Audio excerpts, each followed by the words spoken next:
The amount is shocking. Here's the solution to all of our problems. He literally stole from the rest and they didn't even notice. Let's go back home to our time.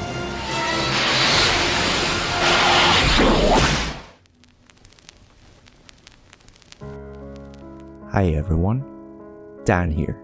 Today we will explore how Bitcoin can protect your precious savings from being devoured by that demon called inflation. Now, let's start by saying I will not be telling you the generic things you heard at school.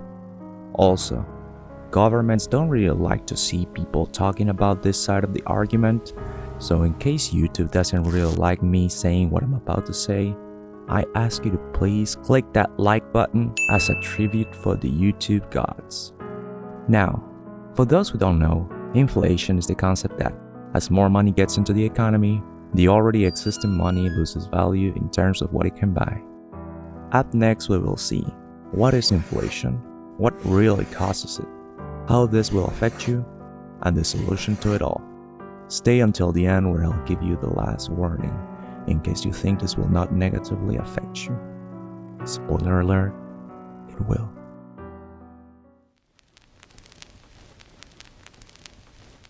We'll get to the Bitcoin part in a minute, but now, as an illustrative example of inflation, let's go to Venezuela on the ancient times of the 2010s. When Obama was still in the Oval Office, I wasn't tired all the damn time, and Mark Zuckerberg was Person of the Year? Anyway, now we can get 630 bolivars for our dollar. Fair enough. We will get back here when we see how much our dollar is worth in 2020. And believe you me, the amount is shocking. But for the meantime, let's go back home to our time.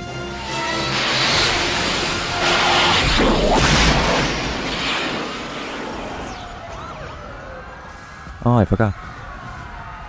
Anyway, according to what they teach you in school, the causes of inflation are demand-driven inflation, like when people went into murderous missions to get toilet paper and consequently made it so I had to pay $10 to wipe my ass. Cost-driven inflation.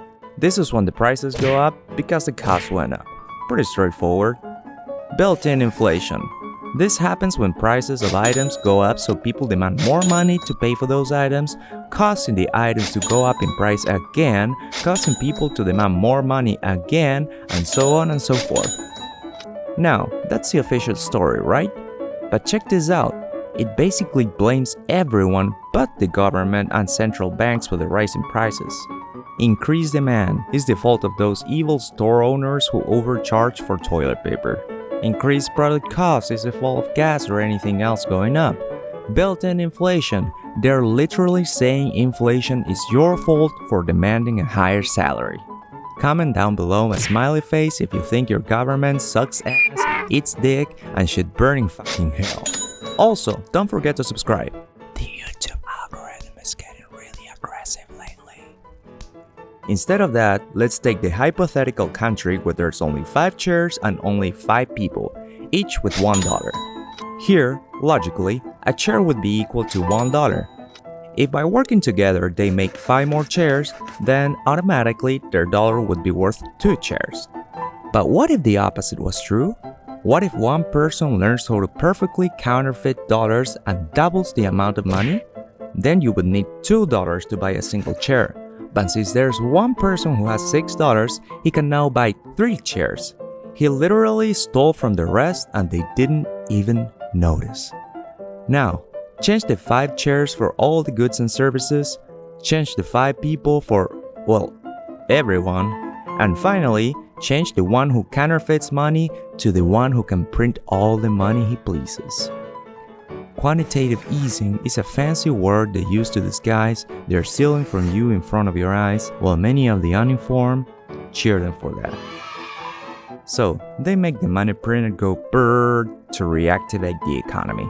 You know where else they did that? That's right, Venezuela! See, I didn't forget. Now, they did the printer go brrr, but how much you may ask? Well, if you remember, when we arrived in 2010, $1 was equal to 630 bolivars. But now, in 2020, that same dollar would get you, drumroll please, 452,076 bolivars. And that's not even it. They actually changed the currency to erase 5 zeros so it would really be more like this number. If one person would have stayed with those 6 bolivars that could have gotten him a slice of pizza in 2010, today it wouldn't even be worth the paper it was used to make it. It's almost like we would need some sort of currency that isn't controlled by any government and can't just be created out of thin air. But then, you may say, in 1929 there was also a huge pile of money printed and it says here inflation was 1%. Also, who cares if they printed away the recession? They get that money to us, the people. Look, my uninformed child, it is true. A lot of people got through the crisis because of the stimulus package. But if you thought you got the best part of the deal because you got a couple $1,000s, guess how much companies got? They're stealing half your savings and then they give you a freaking candy corn to keep you happy. And yes, it is true. It's not like you will pay, $50 for a cup of coffee. Oh, never mind. But your money will lose a lot of its value. Remember the example I gave you where half the money was created out of nothing? Well, that exact same thing happened. But you may recall the 2009 stimulus package, show me the 1% inflation number, throw me to the ground, and kick me while I'm down. But those numbers are not what they seem, and in a moment, I'll explain you the darkest part of it all. But before you buy that rope tie, I'll give you some hope. So far, I've scared you, confused you, depressed you, maybe even flirted with you a bit. But finally, here's the solution to all of our problems.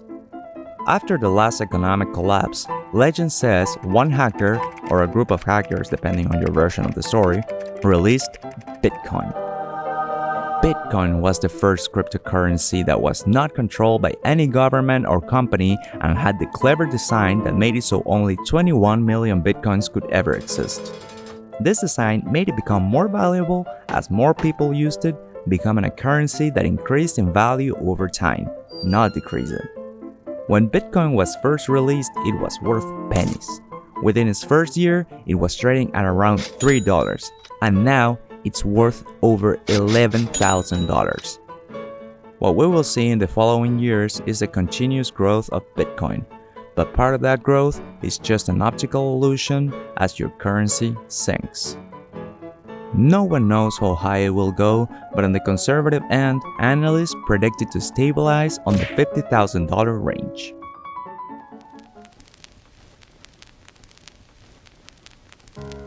But you may say you're safe. Last time this happened, the demon was nowhere else to be seen. But you would be wrong, as those numbers are designed to hide you the truth. 2-bedroom houses are worth millions. Sneaker bars get smaller and pricier. Did you notice the amount of air on chip bags seems to be increasing? Cheaper brands disappear and new, more expensive ones are created. Those already started with that higher price. Very convenient indeed. All that while wages stay the same, living costs rise, and the middle class disappears. And if you thought you would be safe because you are outside of the US, you would be wrong again. Almost every single country leader is printing away your savings to save their position. And maybe it may sound trivial to you to talk about money like it was a tragic loss. But it's because it is. Money is not those paper squares you have in your pockets.